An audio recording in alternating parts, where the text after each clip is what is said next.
The following is me, Sarah Neila Elkins, reading Book of CoL Recovery 4, Yuletide, Part 1, on Friday, December 6th, 2024. Today I'm reading Book of CoL Recovery 4, Yuletide, Part 1. This is the graphic for this part. Residential Despot. Any idea what winter holiday book celebrates?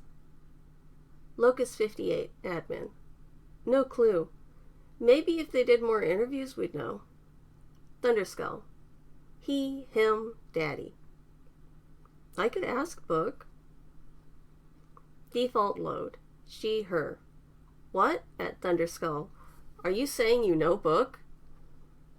Thunderskull. He, him, daddy. You could say that. Yeah. We live in the same building. Residential Despot. Sure you do, daddy. With an inset from the Book of Secrets television show with Thesaurus book saying, sure you do. You're viewing older messages. Jump to present. Thunderskull and Residential Despot are typing. This is the transcript.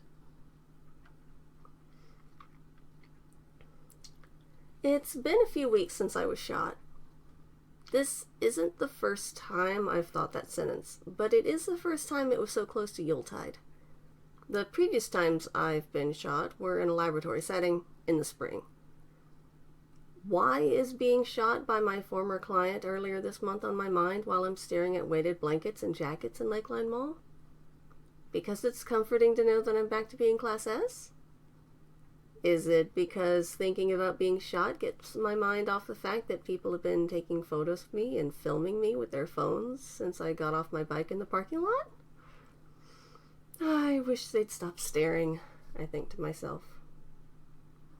I had wrongly assumed going to Lakeline Mall in Cedar Park would be far enough removed from Austin proper to free me of the constant attention and stares from strangers. The area has been considered part of North Austin for decades, since the capital absorbed all of the surrounding cities. Yet, somehow I still hoped it would be far enough away to help.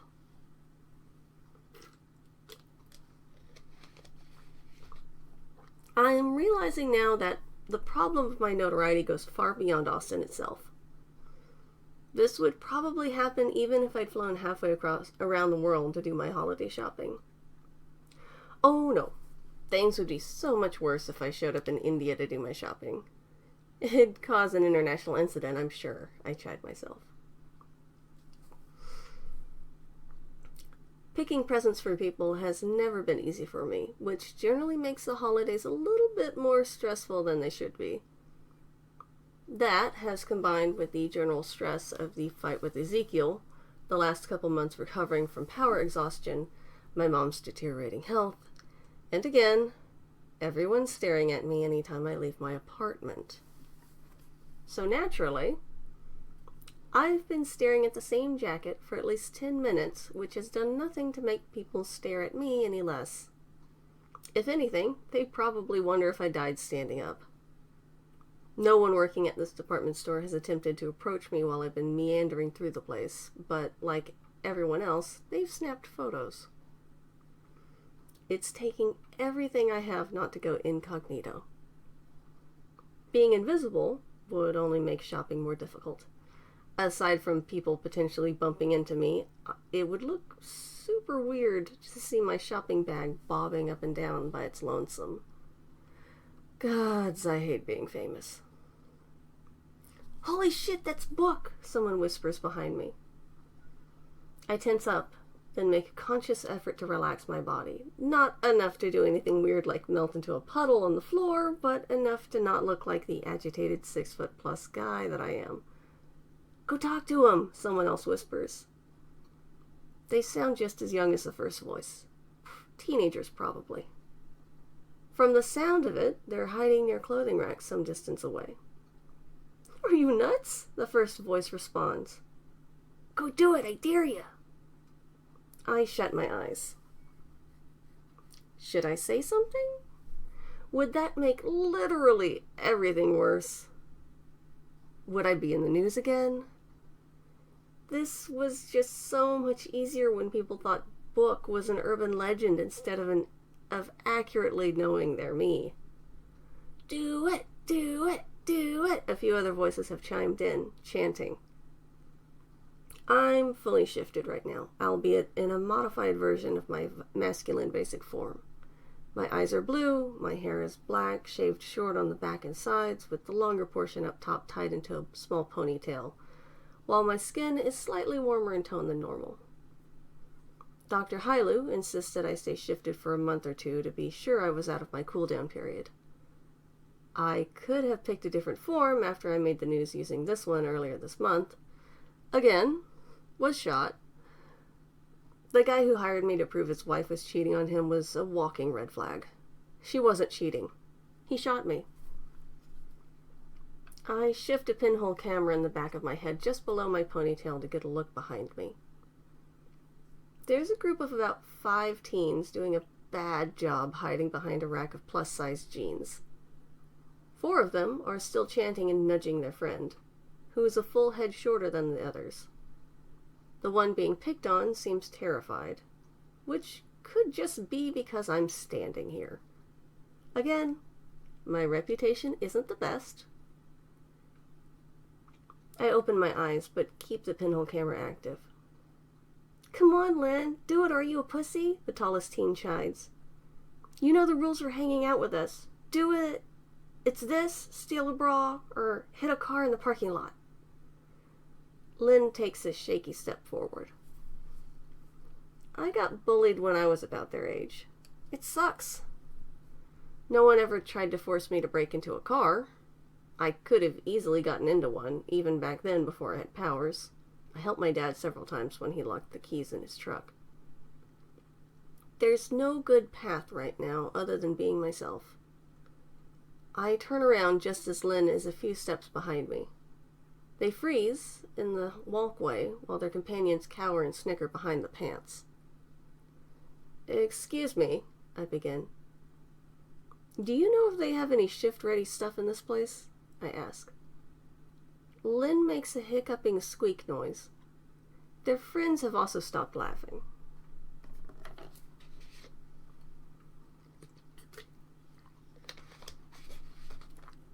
I lean over a little, not that I need to, and address the other kids. You do realize I won't be able to look the other way if any of you break into a car, right? The teens go pale. Len still hasn't moved. I may have scared them all way more than I meant to. And why steal a bra? If you want one, pick one out. I'll pay for it, I add in an effort to break the tension. To Lynn's credit, they stay put while the rest of their so-called friends scramble away screaming. I finally shift away the camera in the back of my head before letting out a sigh. You gonna be okay? I ask. Lynn stares up at me. Your, friends just ran off without you. Are you gonna be okay? They're not going to ditch you at the mall, are they? Some kids did that to me when I was your age. A few times, actually. Sucked. No way, Lynn says. No way you're not okay, or no way that didn't happen to me? No fucking way someone ditched Book at the mall, Lynn says.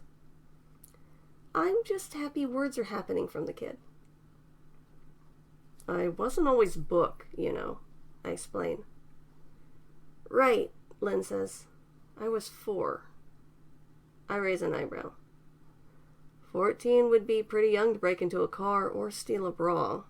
I know it's not really my place to say hang out with better people or anything. I'm some rando at the mall, but seriously, real friends don't ask you to do things like that.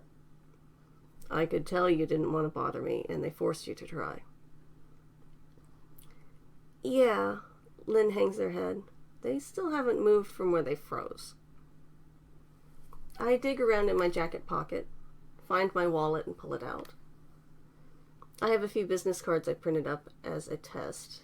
Then when I showed them to Detective Wingate, he advised me to get a second phone number for business instead of putting my personal number on the cards.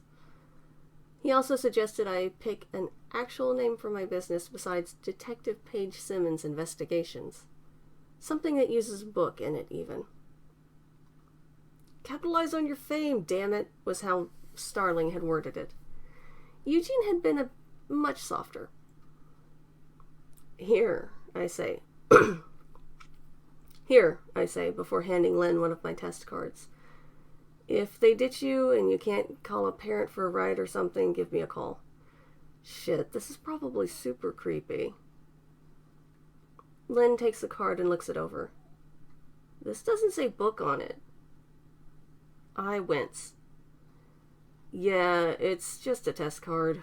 I'm still workshopping the business name. Len looks over the card more seriously.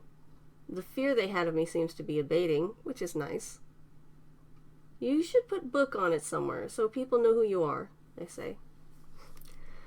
Everyone knows who I am now. That's the problem, I reply with a pained huff. But you're right. A few friends of mine said the same thing yesterday. Your book, how is that a problem? Len asks. How scared of me were you until now? It seems to dawn on them that, yes, 2 minutes ago they were terrified of me, enough to consider breaking into a car or stealing instead of talking to me. Oh. Yeah, it's not just you, I say. I really don't want to contribute to the urban legend that Book eats children by talking to Len any longer than I have to. But I also want to make sure they get home safely. You have an adult you can call? I ask. I don't like that your friends chickened out and ran. They act tough, but they're kind of jerks, Len says. I'm supposed to meet my Uncle Vicente in a bit. I'll give him a call. I know a Vicente. He usually goes by Thunderskull. I keep an eye out for Len's friends while they call their uncle. There's no sign of them, but a few people who work in the store have been filming the whole incident by the looks of it. None of them look alarmed, at least. No one's calling the cops. He says to meet him in the food court, Len says. He's got to take my cousin to see Santa. Sounds good. Len looks down. I know they suck. I raise my eyebrow. My friends. I know they're not really my friends. I'm just scared of them not liking me, Len says. Gods, do I know that feeling. Well, seems to me you're pretty brave. You talked to me, after all. That's more than anyone else in this mall has managed, I say. Len nods. Yeah, I did, didn't I? You did. You're a brave kid. You don't eat people, do you? I laugh nervously. No. I don't know how that one got started. I know exactly how that one got started. The movie was terrible, hilariously bad. I watched it 5 times the week it came out. They flip the business card over in their hand. Can I keep this? Sure.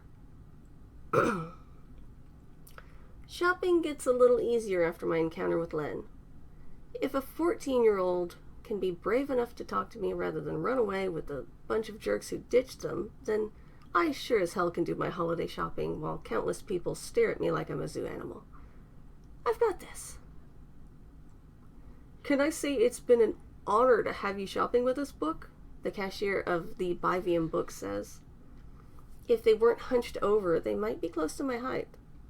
I mean, book buying Bivian books? Books? Just kind of rolls off the tongue, doesn't it? No, not really. It seems a bit repetitive.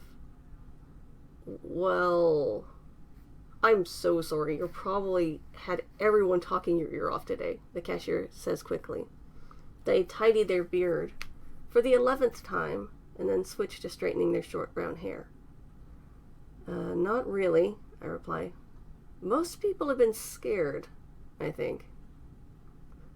Honestly, I've been a big fan of yours, they say. Maybe some people are just overwhelmed when a celebrity shows up. I'm not used to being a celebrity, and I'm used to being a lot of things, I reply. Are you single? They ask. Far more hope in their voice than I'm comfortable with. I'm shopping. Oh, shit, right. The cashier nods. Sorry again. Huge fan. They pet their long fluffy beard again and manage to push it just far enough out of the way for me to catch sight of a name tag that reads, Righteous. He, him.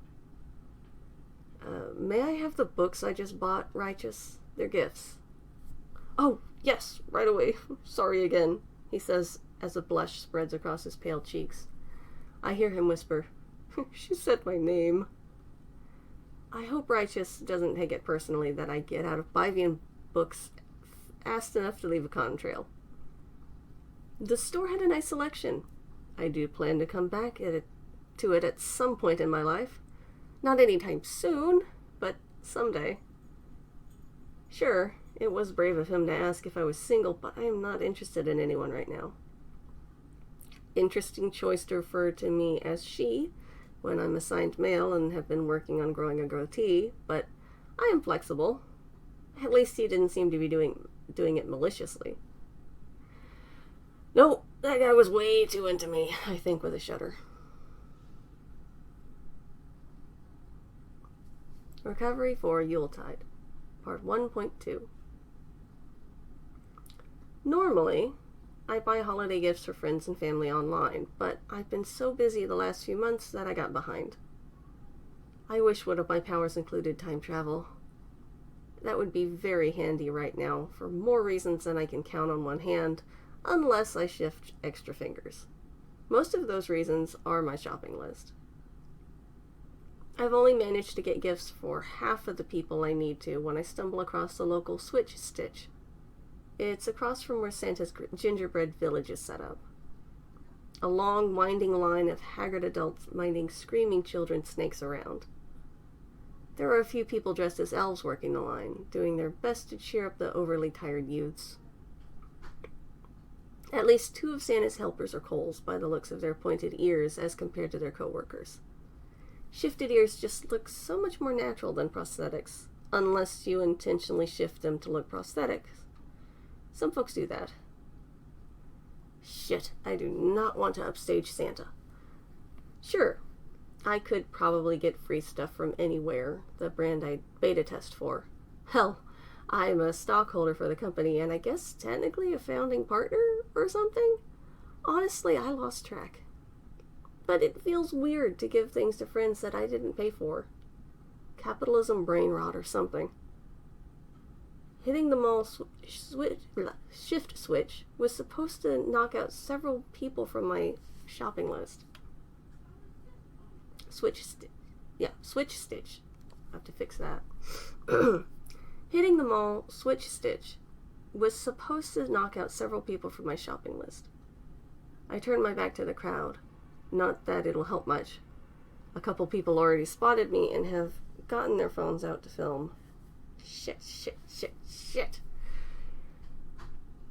The next closest switch stitch is in one of the Austin malls.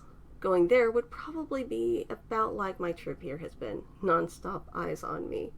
People filming. Me wanting to go incognito, but knowing that would just make everything worse.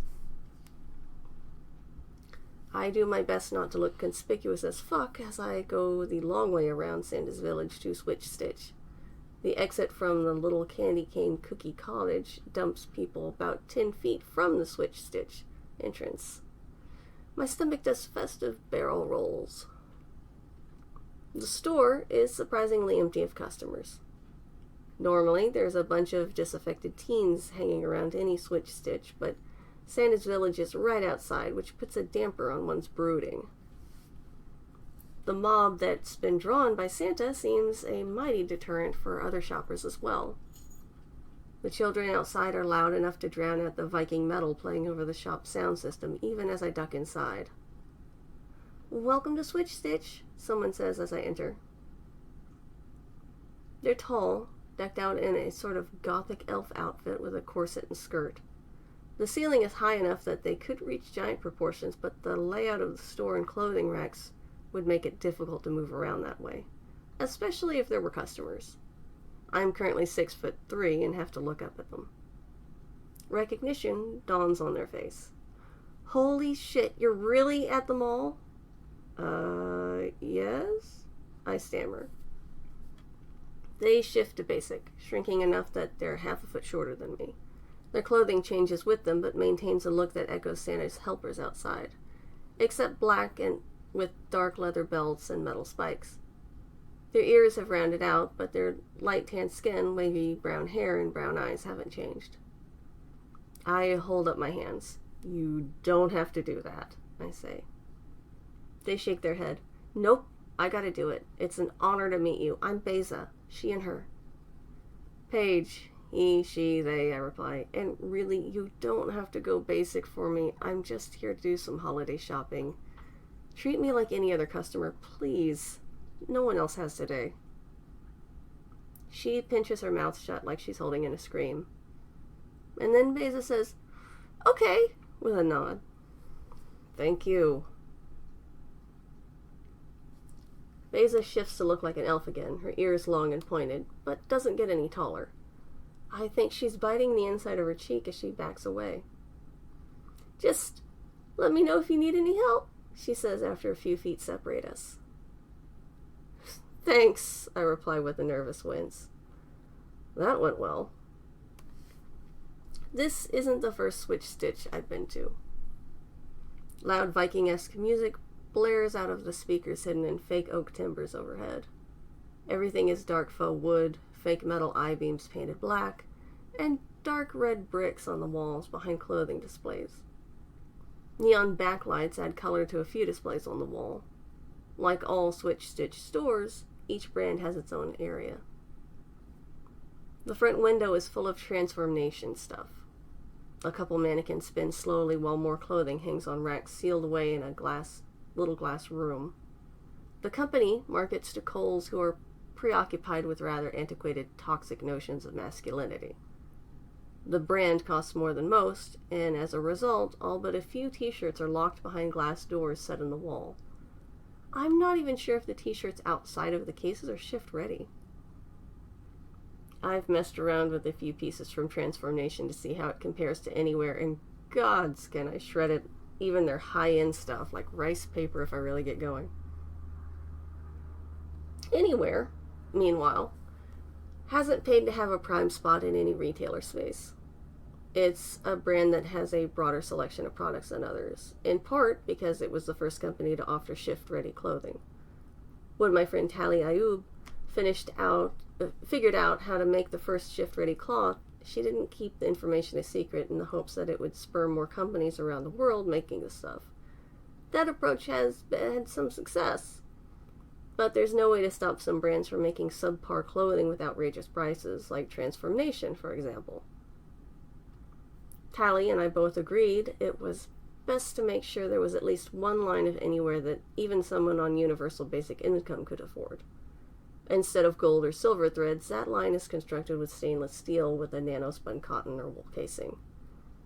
It's machine washable and responds well to the shift effect.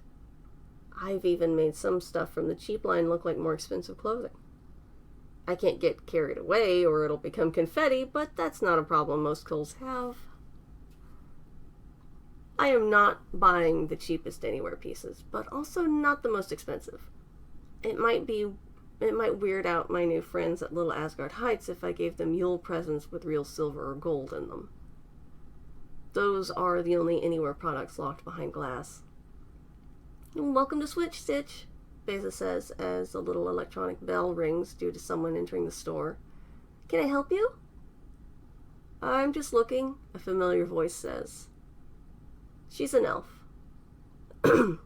She's an elf, Thunderskull, another real elf! A bright young voice shouts excitedly.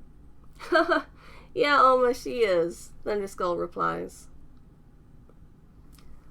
What are the odds the guy I hired to be my secretary would be at the same mall as me? He even has the same given name as Len's uncle, Vicente. It's not an uncommon name.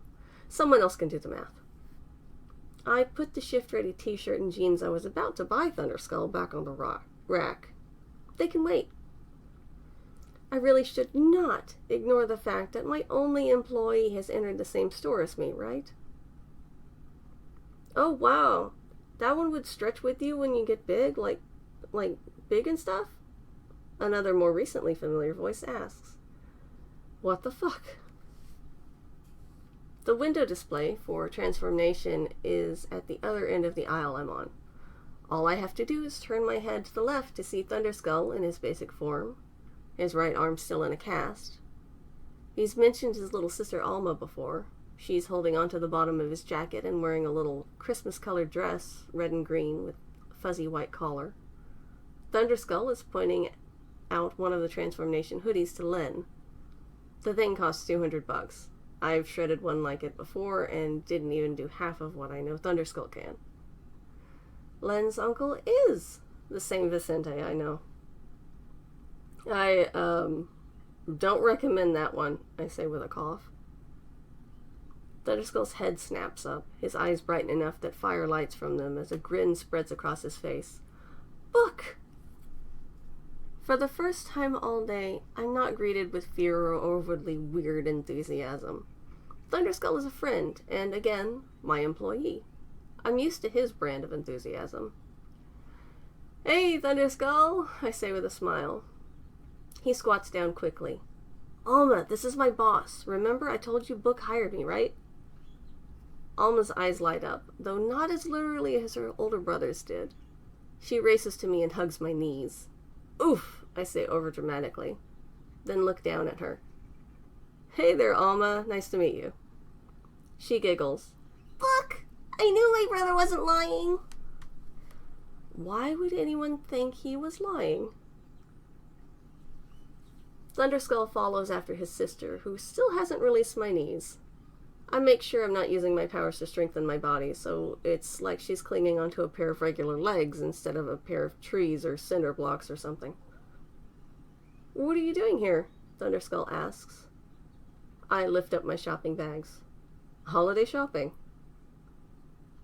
I got to talk to Santa, Alma cheers. I asked for a pony. He might get you a small one, Thunderskull says, his hand in the air like he's holding a toy. Lenny, it's Book, Alma says. I don't know when I'm getting my legs back. Len is still standing near the transformation display, stunned. Maybe more in shock now than when their friends forced them to try to talk to me. I need to get used to having this effect on people. I wave. Hi again. Again? Thunderskull asks. We met earlier, I say. Didn't realize you were the Vicente they were calling, or I would have said hello. You didn't say you ran into Book, Thunderskull says. He has to reach up to wrap his healthy arm around my shoulders. This is my new boss. You're what? Len manages to say. Thunderskull is my secretary, or will be once we get the business going and all. I say, I am paying him now. I thought you were joking, Len says. Why does everyone think I'm joking about this? Thunderskull asks weakly. I reach up and return his half hug. My legs are still pinned together. I think they belong to Alma now. I can grow new ones later. No one believes me that I don't eat kids, I say with a sigh. Book wouldn't eat kids, Alma shouts. Thunderskull says so. That's right, Thunderskull confirms. Len digs around in their pocket before walking over to us. They hold out the card I gave him. You can have this back. Thunderskull raises an eyebrow at me. You have cards now? It was a test card. I need to make new ones with a different number and an actual company name. It's gotta have Book on it, Len interjects. Seriously. Thunderskull pats my back. I keep telling him that. Everybody does, but I look down at Alma. She's still got a death grip on my legs. A little lack of blood flow isn't going to kill them. It's not like I need blood to survive. Really, I probably don't.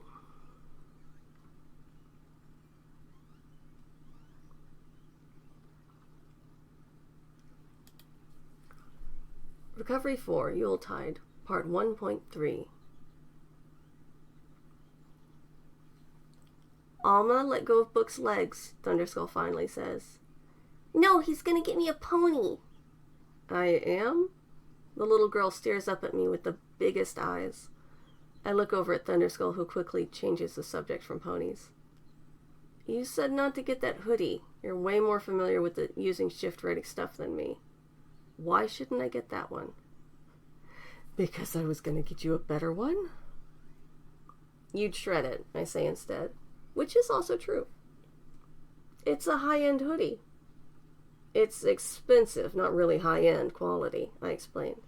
And I am not just saying that because I beta test Anywhere stuff. I mean, I've tried that particular model before, and you're a Class S, but like an upper tier A. Or you're a Class A, but an upper tier A, Thunderskull. You'd shred it.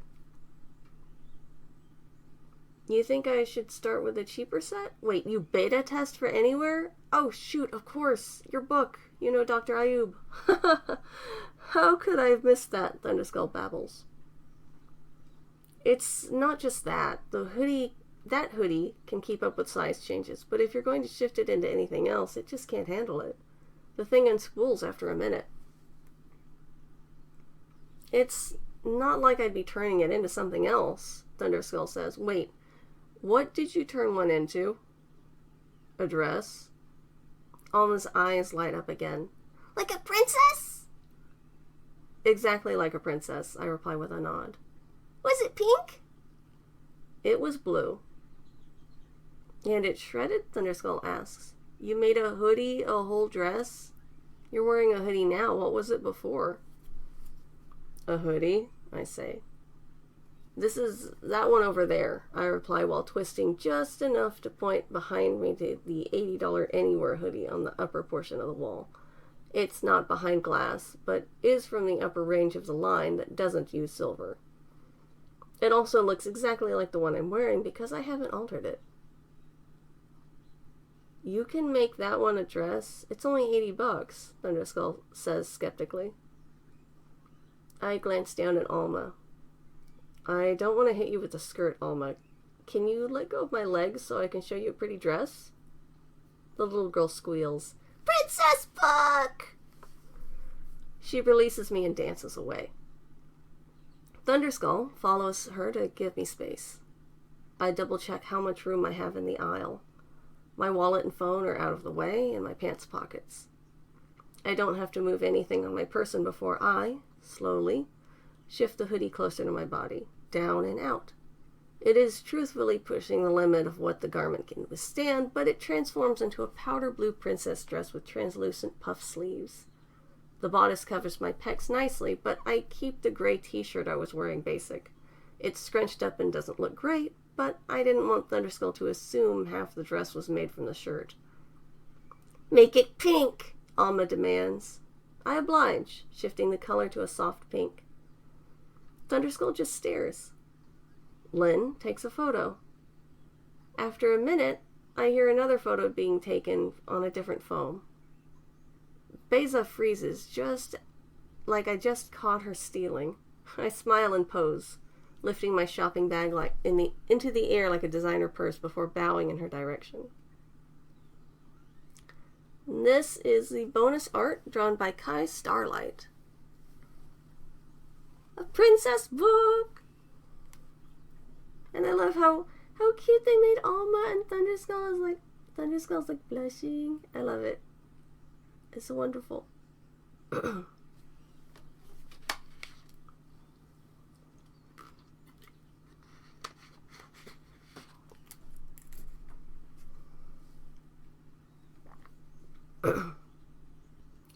You'd seriously just wear a dress in public like this? Lynn asks. Why not? You're a dude. So? Alma has started running in little circles squealing. I think she's still saying princess book, but it's honestly hard to tell. That was your hoodie, Thunderskull says. And now it's a dress. Like I said, this model can handle this sort of shift, I reply. I don't want to say any brands now, since Beza still has her phone pointed at me. If she's filming, I could tank transformation stock and get in trouble. Stock fixing kinds of trouble. I can't believe you tried to make a princess dress with a transformation hoodie, Thunderskull says as he gets closer to look over my work. So much for not naming brands while I'm on tape. I shrug. Maybe it just couldn't handle the femininity. He laughs. Maybe. You're the buffest princess ever, Book. I'm sure that's not accurate. Oh! The words are cut off. My words are cut off by Alma burying her face in my skirt. So soft. Thanks. Alma, let Book go. He needs to change it back, Thunderskull says while pulling his little sister away.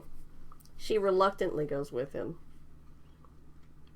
I let my dress revert back into a hoodie. It darkens as it draws up and splits down the front, releasing my t-shirt that had been pinned to my body underneath it. The shirt's super wrinkled now. I use my powers to tell it to smooth back out, and it does. But why make a hoodie look like a dress? Thunderskull asks. I beta test stuff, I say. Part of the gig is to try weird things, and I am very good at weird things. He shakes his head with an amused smile. Of course. I don't think I could do something like that. I glance at the transformation hoodie behind him. You really want one of those? He glances at it. Yeah, when I have enough saved up. I nod. Understandable.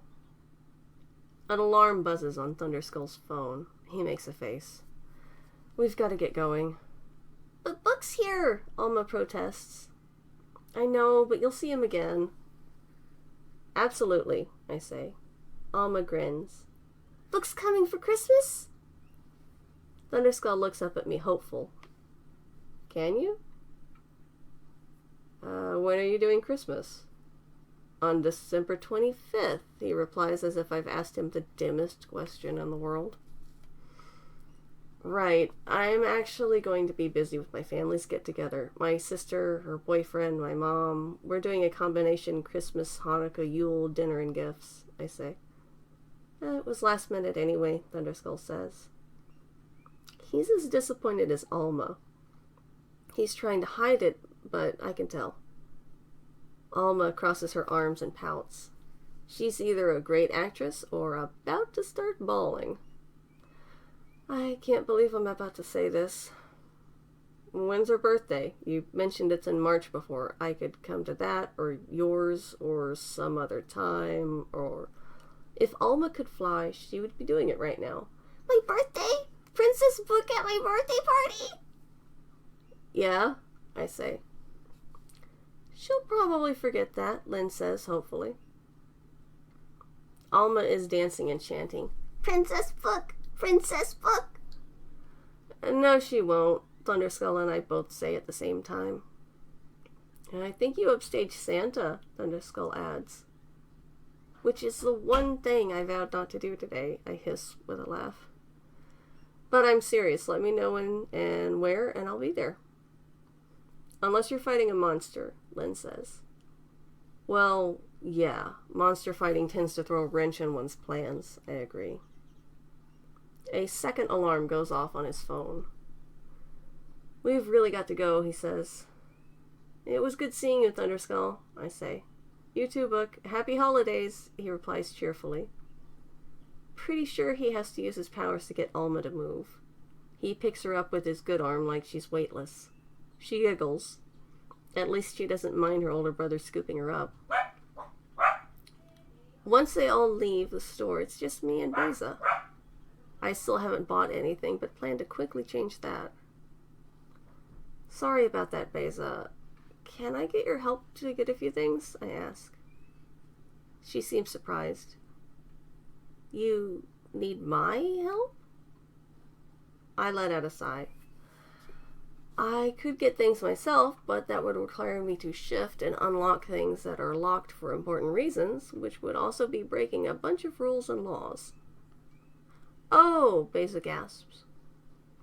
She stops filming me, or at least stashes her phone in a newly formed pocket of her skirt, then gets to helping me with my purchases. I let her know which things I'm planning to buy, and she shifts in height to reach them, unlocking them with a magnetic key. I can't believe you're buying this much, Beza tells me as she shrinks back down to my height. She's still holding the thick stack of clothing I'm purchasing in her arms. I mean, after you were talking to your friends, I thought you were just looking. Well, these are gifts, I admit. I don't suppose you can wait to post your video until after Christmas? She smirks. I can do that. I glance at the window display. In that case, just one more thing to add, if you don't mind. And that is the end of part 3. If you've enjoyed listening to me read Book of CoL, please like and subscribe here on YouTube, follow me on Twitch, and read the series in its entirety on Tapas for free. Thank you. I have some exciting news. Slayer of Yggdrasil has made it to the top 25 in the Tapas Action Fantasy Novel Writing Contest. Thank you so much for your votes and for reading. I'll let y'all know how things pan out and whether I make it to the top 10. Thanks again. Happy holidays.